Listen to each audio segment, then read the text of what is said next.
Social disorganization theory is a social theory that suggests that crime is more often to commit in a neighborhood based on differences in structural and cultural values that shape the social structure across that neighborhood. Social disorganization theory originated from researchers at the University of Chicago from the 1920s until the 1930s. The University of Chicago was the first university with its own sociology department.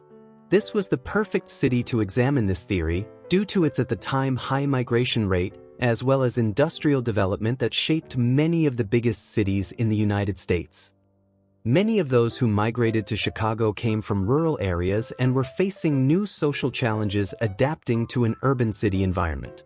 Many different researchers have identified how Chicago was split into several different areas that expanded outward into a design of concentric circles. The outlining areas known as Zone 4 and Zone 5 made up a population of mostly upper-middle-class homeowners. Zone 3 lies in an area that's between the city and the previous mentioned zones. The population that makes up most of Zone 3 are working-class citizens, who are often second- and/or third-generation immigrants. The second zone, which is the zone closest to the center of the city, has a predominant population of the most in poverty, usually housing the most recent immigrants. Finally is the first zone, which is the center of the city that contains the most businesses. A pattern that can be identified to this city model is that the farther of a zone you live, the safer you tend to be. It is theorized the reasoning for this is due to the social disorganization theory. The theory behind how social disorganization even occurred throughout urban neighborhoods here in the United States was through a total rapid change of the social system around us. Within these disorganized areas, it's believed that having new values and norms conflict with the old values and norms within these areas. It's believed from here that tensions begin to rise and leads to an increase in crime. Some of the values and norms of a socially organized city include sense of community, sense of loyalty or respect to your city, and bonds between family and friends that inhabit the city. Without these barriers comes a much higher chance of crime. There are 4 different points of criteria regarding social disorganization throughout a neighborhood. The first point of criteria being low economic status. The second point being a melting pot of ethnicities and cultures. The third point being a constant rate of residents who are moving in and out of the city. And the final point being toxic family relationships within the city. The creator of the anomie theory or strain theory, Robert Merton, borrowed the term anomie from a man by the name of Emile Durkheim.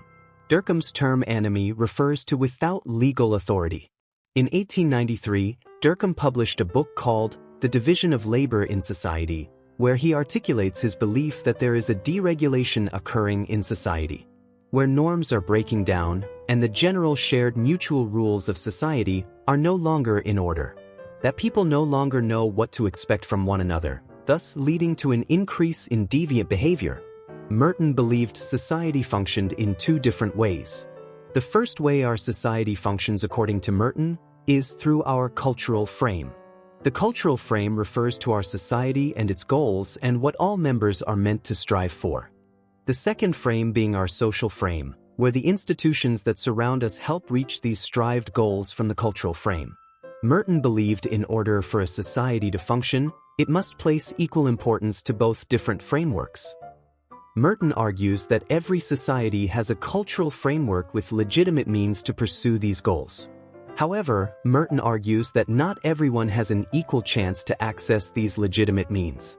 From Merton's belief, it's not hard to imagine that if an individual tries to pursue a cultural framework with lack of resources from the societal frame, that the individual may now try to pursue their goals, but with their own methods in mind, with one of those methods potentially being crime.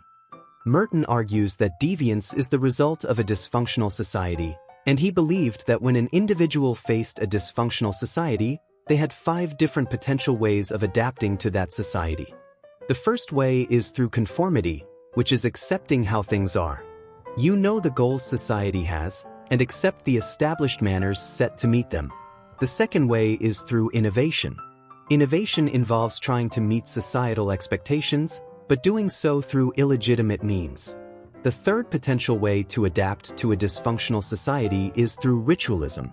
Ritualism describes the notion of not having specific goals, going through the average daily life functions using institutional means. The fourth potential way of adapting to a dysfunctional society is retreatism. Retreatism refers to an individual who abandoned both societal goals as well as their ways of obtaining them. They often cut themselves off from the world and are the most prevalent in current times than ever before.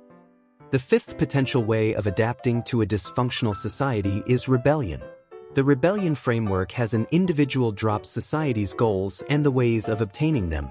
In replacement, the individual focuses on their own goals and their own methods of obtaining them.